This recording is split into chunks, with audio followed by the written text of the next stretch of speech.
Hello guys, welcome to my YouTube channel maths classes by Jeeto sir. आज हम UP board में जो maths के रिपीटेड क्वेश्चन हैं आज उनको हम सॉल्व करेंगे।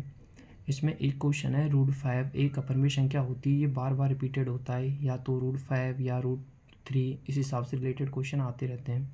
ये बहुत मोस्ट इंपॉर्टेंट क्वेश्चन है, मिनिमम 2 नंबर या 3 नंबर में पूछा जाता है। देखो कैसे सॉल्व करते हैं इसको। जैसे मान लिया हमने √5 एक कैसी संख्या है। देखो सबसे पहले √5 एक हमने माना P/Q, जो कि कैसी संख्या होती है, अपरिमेय संख्या होती है। यानी वे संख्या जो P/Q की फॉर्म में लिखी जाती है वो कैसी संख्या होती हैं, परिमेय संख्या होती हैं।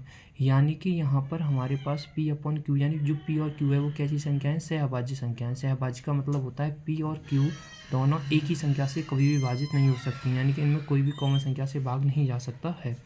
आगे देखो नेक्स्ट, जैसे कि √5 इक्वल टू कितना है, P/Q है। दोनों तरफ क्या करने पर, वर्ग करने पर।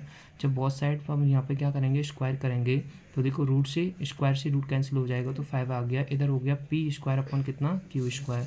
नेक्स्ट क्रॉस मल्टीप्लाई करने पर तो इधर हो जाएगा हमारे पास 5Q² इक्वल टू कितना हो गया, P²।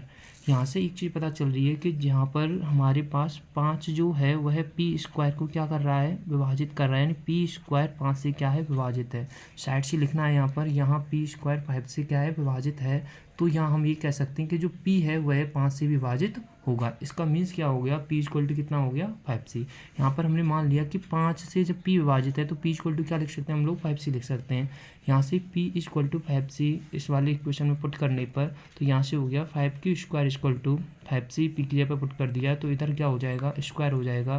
5 का स्क्वायर कितना होता है, 25, एंड C का स्क्वायर हो गया C²। तो यहाँ से 5 से 25 कितनी बार, 5 बार कट गया, तो यहाँ से निकल के आ गया Q² 5C²। फिर से हम यहाँ पे कह सकते हैं कि Q² किससे विभाजित हो गया है, 5 से विभाजित है। यानी Q² में भी हम 5 से भाग दे सकते हैं, यहाँ साइड से भी लिखना है। तो QV किससे विभाजित होगा, हमारे पास 5 से विभाजित होगा। तो यहाँ से एक चीज़ आई कि जब PQ भी 5 से विभाजित है और ऊपर देखा हमने P भी 5 से विभाजित है।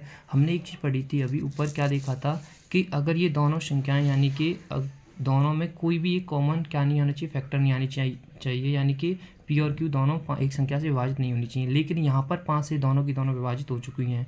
इससे इसके क्या दिखता है हमें कि यानी कि P और Q दोनों की दोनों कैसी संख्याएं, अभाज्य संख्या नहीं है। इसका मतलब यानी विरोधाभास का क्या हो गया हमारे पास, यानी कि विरोधाभास हुआ है। यानी कि जो P/Q है वही एक परिमेय संख्या नहीं है। तो यहाँ पर हम क्या कहेंगे कि √5 एक कैसी संख्या बन चुकी है, हमारे पास एक अपरिमेय संख्या बन चुकी है। तो यहाँ पर लिखना है लास्ट में √5 एक कैसी संख्या है, अपरिमेय संख्या है। थैंक्स।